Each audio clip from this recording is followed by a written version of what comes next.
Halo bro, harap maklum kalau kita dalam menghadapi wanita memang lika-likunya luar biasa, harus banyak mengalah, banyak mengerti. Ya karena memang juga selain perbedaan hormonal, hormon yang berbeda, mereka kan estrogen tuh dominannya. Kalau kita kan testosteron. Kita laki-laki cenderung relatif lebih simpel ya.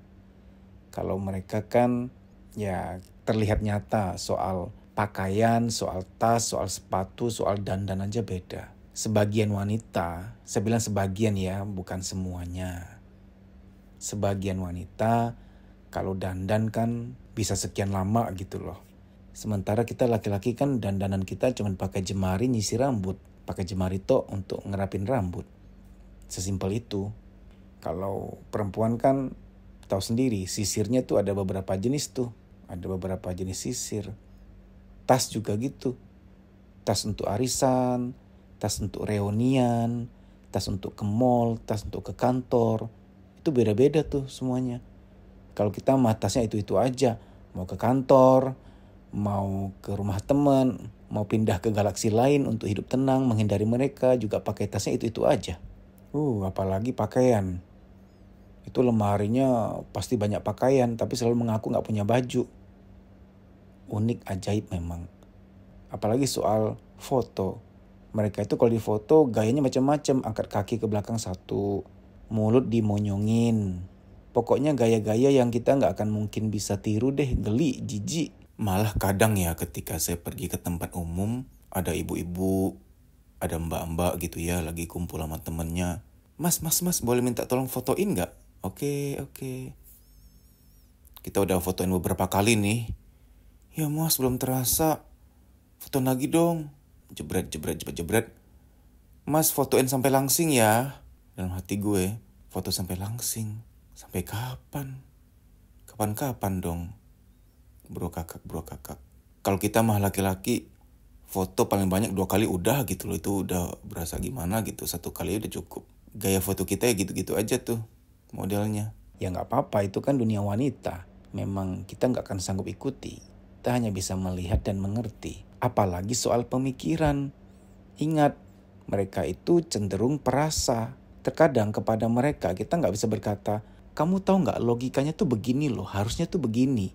Ini kan begini, sehingga maka harus begini.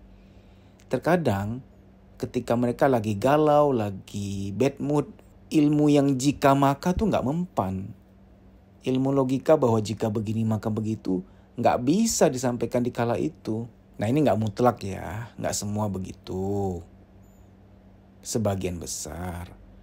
Jadi para pria harus tahu nih perbedaan hormon, perbedaan otak.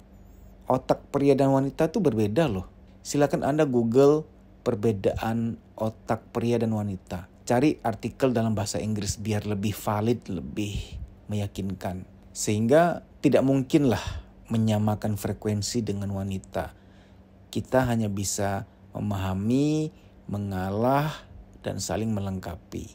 Sampai kapanpun kita gak bisa memaksakan mereka untuk mengerti apa yang kita pikirkan. Di titik tertentu kitalah yang dewasa untuk sampai pada level ini mungkin dia gak bisa nyambung, ya udah aku yang ngalah.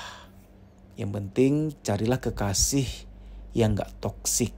Lalu kemudian sisi-sisi kewanitaannya yang memang umum, seperti kadang butuh banyak bicara, kadang sangat perasa, ahli sejarah, soal estetika sangat memperhatikan sehingga dandannya lama, pakaiannya jenisnya banyak, tasnya beragam, dan lain-lain. Ya wajarlah, itu kan memang seumumnya wanita. Carilah kekasih yang gak toksik soal perilaku, soal sikap, sifat. Misalkan yang kasar, yang suka main fisik, atau yang suka selingkuh, gak setia, pembohong. Hal-hal yang kita gak bisa toleransi lah ya. Itu baru kita skip.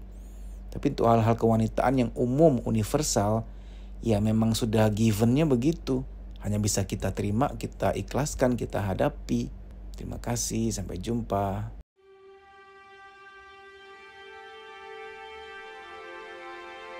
Teman-teman, saya mau meluruskan suatu pemahaman yang sangat klasik. Dari zaman dulu sudah diajarkan, sudah didoktrin kepada kita. Bahwa rahasia sukses adalah kerja keras, kerja keras, kerja keras. Saya mau sampaikan ada faktor lain yang banyak orang gak sadar. Itu penentu paling penting untuk mendampingi kerja keras kita. Karena kalau Anda anggap kerja keras adalah satu-satunya faktor, nggak bisa sih. Ada banyak faktor lain. Sukses itu tidak single factor, tidak faktor tunggal, ada faktor lain. Harus berdoa, banyak mendekatkan diri kepada Tuhan. Itu sih standar ya, kita nggak perlu bahas lagi, semua orang tahu. Harus berilmu, harus perbanyak koneksi, karena rezeki datang dari teman ke teman ke teman lagi. Nggak ada rezeki datang dari langit, jatuh dari langit. Begitu pula jodoh. Jodoh berhubung bagian dari rezeki. Jodoh juga nggak datang dari langit. Nggak mungkin jodohmu jatuh dari langit, dibawa oleh petir, nyangsang di pohon. Kasihan dong jodohmu. Angus dia. Betul bahwa rezeki itu dari kenalan ke kenalan, teman ke teman, akses networking kita. Tapi saya nggak lagi bahas itu. Selain berdoa, bekerja, mencari ilmu, berkoneksi, dan lain-lain sebagainya, ada satu yang luar biasa, ini yang menghubungkan Anda kepada semesta. Ini yang menjaga pemetaan posisi Anda dalam peta kesuksesan, yaitu frekuensi hati dan pikiran. Manusia itu bervibrasi, ada frekuensinya. Ketika hati kita tenang, pikiran kita tenang, kita memancarkan frekuensi yang baik. Kalau kita dagang, kita usaha, kita meeting, kita negosiasi, kita mengajar, kita memimpin, kita beriklan, kita memarketingkan sesuatu, kita berusaha mempengaruhi orang lain, kita sedang sharing presentasi. Berhubung kita hubungan dengan antar manusia menggunakan komunikasi, apabila hati dan pikiran Anda tenang, itu sangat mempengaruhi kinerja dan rezeki Anda. Sehingga sadar atau tidak, Anda mau percaya atau tidak, suasana mood, suasana pikiran kita itu mempengaruhi kinerja, produktivitas, kreativitas, interaksi kita kepada orang lain, pekerjaan kita, komunikasi kita, pencarian rezeki kita, presentasi kita, apapun bentuk kegiatan kita selama ini dalam ranah bisnis dan kerjaan kita. Frekuensi pikiran dan perasaan kita terpancar. Yang hasilnya orang merasakan nyaman atau tidak nyaman bersama kita. Yang hasilnya adalah proyek itu akan tembus atau tidak tembus, deal atau tidak deal. Yang hasilnya adalah orang-orang yang bersama dengan Anda akan nyaman atau tidak, mendukung Anda, bersinergi atau tidak. Sehingga jangan tidak percaya bahwa kondisi pikiran dan perasaan yang tenang itu sangat mempengaruhi. Sehingga mulai sekarang, saya kasih Anda tips, Anda mulai ambil waktu merenung, bikin list hal-hal apa saja sih yang sebenarnya masih mengganggu pikiranku, mengganggu perasaanku. Andai kata lingkunganmu toksik, ya sudah keluar dari lingkungan itu. Karena kelamaan berada pada lingkungan dengan vibrasi, frekuensi negatif, itu Anda rugi sendiri. Apa yang mengganggu perasaan Anda? Pikirkan. Apa yang mengganggu pikiran Anda? Bikin listnya. Lalu coba cari tahu bagaimana caranya pergi dari hal-hal itu. Nah, memang nggak bisa dipungkiri ya, kadang misalkan ada orang berada pada kondisi rumah yang toksik, masih tinggal sama papa mama.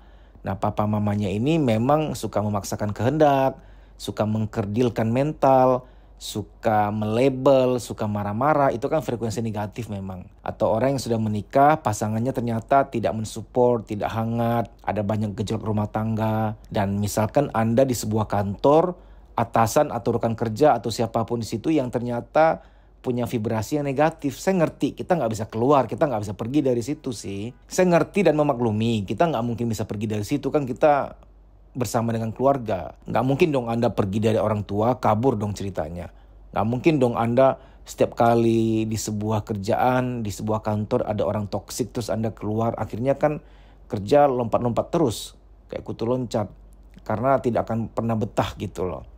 Dimanapun Anda pergi memang ada orang-orang yang toksik. Nah, Anda bisa cari hal-hal yang bisa membuat Anda punya frekuensi positif. Misalkan, milikilah teman-teman yang berfrekuensi positif, sehingga bisa menetralisir. Lakukan refreshing, seperti dengar musik kesukaan, lakukan hobi, supaya Anda keluar dari kepenatan merecharge diri Anda. Ini bukan healing ya, healing sama refreshing itu berbeda. Refreshing itu refreshment, menyegarkan kembali. Kalau kita bicara healing itu beda. Healing itu penyembuhan trauma, penyembuhan luka batin, penyembuhan insomnia, penyembuhan mood swing, penyembuhan inner child, penyembuhan mental block. Healing itu menyembuhkan. Tapi kalau refreshment itu menyegarkan kembali. Contoh, saya kalau lagi panas-panasan, kadang tuh sambil ke ATM ngambil uang sambil ngadem sejenak. Itu saya refresh, menyegarkan diri saya. Itu menyegarkan, merefresh. Ketika keluar ya panas lagi. Nah, supaya pikiran dan perasaan Anda positif, tenang, memang perlu ada dua hal. Satu, healing, penyembuhan. Kedua, refreshing. Nah, penyembuhan ini kan gak mudah ya. Anda harus ikut training soul healing misalkan, harus ketemu terapis, harus ketemu healer. Nah, tapi untuk sementara Anda bisa refreshment. Hal-hal apa yang bikin Anda tenang, damai, relax, itu penting sekali. Baik demikian ya, semoga ini bermanfaat. Teman-teman, saya juga mau menawarkan satu paket terapi ketenangan namanya. Nanti terapi ini akan dikirimkan ke email Anda. Nanti Anda bisa dengarkan langsung, Anda download ke HP Anda. Jadi setiap kali di kantor atau di kampus atau di rumah atau di mana saja, ketika Anda lagi merasa mood Anda nggak enak, lagi bad mood nih, atau lagi cemas, atau lagi nggak enak hati, atau lagi mumet, Anda ambil waktu sebentar, pasang headset, dengarkan terapi ketenangan ini. Terapi ini bisa menyegarkan pikiran Anda, bisa merelaksasi pikiran Anda. Di dalamnya isinya apa? Ada suara saya memberikan terapi kepada Anda. Suara saya ini menuntun Anda masuk ke dalam relaksasi pikiran dan perasaan. Ini sangat membantu. Paket terapi ketenangan ini banyak manfaatnya. Bagi ibu-ibu hamil yang sedang berada pada kondisi nggak enak, tinggal sama mertuanya zolim. Sementara kita tahu kalau lagi hamil tuh janin harus tenang. Kalau nggak tenang nanti pengaruh ke kejiwaan janin. Kan kita dengar ya kalau lagi hamil jangan sering bersedih, jangan sering marah-marah. Nanti pengaruh ke kejiwaan janin. Bagi Anda seorang pengambil keputusan, decision maker, mengambil keputusan harus kondisi tenang. Bagi Anda pelajar, mahasiswa yang mungkin besok akan ujian, UTS, UAS, ada sidang skripsi. Mungkin bagi Anda yang sedang melamar pekerjaan, besok ada psikotes, besok ada wawancara kerja. Dalam keadaan apapun, ketika Anda ingin menghadapi situasi yang tanda petik sulit, Anda nikmati, dengarkan dulu paket terapi ketenangan ini. Anda akan merasa rileks, damai, tenang, nanti akan lebih produktif, akan lebih santai menghadapi apapun. Menjalani pekerjaan, menjalani hari-hari, mengerjakan proyek, menyelesaikan tugas, menghadapi situasi yang sulit di antara orang-orang toksik. Karena tentu kita nggak bisa ngubah orang lain. Bagi Anda yang terjebak dalam situasi di mana ada orang-orang yang toksik, orang-orang yang negatif, Anda nggak bisa pergi dari mereka karena Anda sedang butuh mereka secara kerjaan, secara kekeluargaan, dan lain-lain sebagainya. Tapi Anda nggak kuat nih dengan keadaan mereka masih begitu. Kita nggak bisa ngubah orang lain. Satu-satunya jalan kita memberikan terapi kepada diri kita secara berkala supaya ketenangan tetap terjaga, supaya frekuensi positif Anda tetap terjaga. Anda bisa pesan paket terapi ketenangan WA ke 0858 1446 1446. WA dengan format nama spasi alamat email. Nanti kami akan sampaikan proses registernya. Saya sangat yakin ini Anda butuhkan untuk menjalani keseharian, baik di dunia keluarga, akademis, kerjaan, dan bisnis. Demikian ya, terima kasih, sampai jumpa.